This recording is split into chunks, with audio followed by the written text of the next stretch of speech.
Hey guys, what is going on? This is T. Wright Lorcana here. And while we wait to get more information on Lorcana, I figured it would be a good idea just to show you guys how to get good at TCGs. First of all, who am I and why should you even listen to what I have to say about TCGs? Well, I'm Trenton Wright. I'm a decent Yu-Gi-Oh player.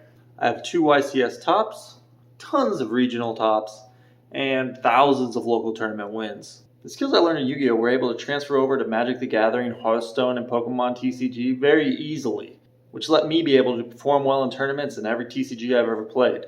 By perform well, I mean win. So while we wait for Lorcana to come out, I'm going to go over what I've learned while playing TCGs so you can become a better TCG player. Doesn't matter which game you're playing, these skills will be relevant to you no matter what. In this video, I want to talk about one thing particularly that applies to all trading card games and basically all card games in general. That is card economy. A lot of people don't understand the concept of card economy or why it's important or how it helps you win. So let's talk about what card economy is. Card economy is, simply put, the amount of cards you have in comparison to your opponent. That includes on the field, in your hand, and cards that you can use from your graveyard or discard pile. You should always be looking to gain more cards than your opponent at all times during every card game. If you have more cards than your opponent, when they play a threat, you have more cards to deal with that threat. They will have less threats because they have less cards. You will have more answers because you have more cards. You will have more threats because you have more cards. They will have less threats. They will have less answers. You always want to have more cards than your opponent. So let's talk about ways to build up more cards than your opponents because you both start with the same amount. For this example, I'm going to use Pokemon because I think it's the most popular card game right now. But it really works the same way in every trading card game. In a trading card game, anytime you're about to play a card, you should be looking at +1, +2, -1, -2s, depending on how much advantage that's going to give your opponent over you or how much advantage you're going to gain from your opponent by playing that card. So in Pokemon, for example, simply knocking out a Pokemon is a +2 immediately. You do not lose any cards for doing it, and you remove their Pokemon, and you gain a prize card. So you now have 2 more cards than your opponent for just knocking out a Pokemon. Let's start things off really simple with card economy. Let's talk about the card Hop. Hop simply says, draw 3 cards. So how much card economy are you getting for this? Is this a +1, +2, or +3? A lot of you probably think this might be a +3, but it's really a +2 because you're using Hop, discarding him to get 3 more cards. So you've lost 1 card and gained 3. 3 minus 1 is 2. That's pretty simple, right? But now let's talk about something a little bit more complicated. Switch in Pokemon. This card switches one of your active Pokemon with one of your bench Pokemon. This could just be a -1. You play the card, you lose it, you switch your Pokemon, it's a -1.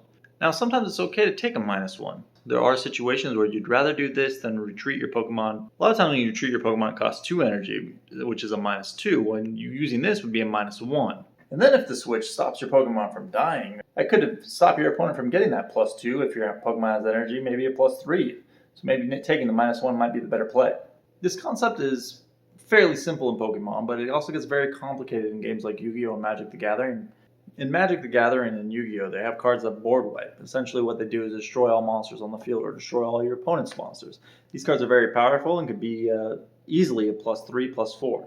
In a lot of trading card games, if you achieve a +3 or +4, you pretty much have already won the game. Because a lot of decks and a lot of card games don't have the resources to build back up that many cards. Any card, when you're going to put it into your deck, you should think about the card economy in that card initially. If that card has an inherent bad card economy, say it's discard 2 cards and destroy 1 monster, now you're minusing 3 cards to kill 1 monster. So it's a -2, you probably don't want to play that card. Hopefully there's a better option in the game for you to remove monsters, and you should probably be looking into that. If every card in your deck has good card economy and you need to use 3 cards to get rid of 1 monster, but you're already 7 ahead, that's completely fine.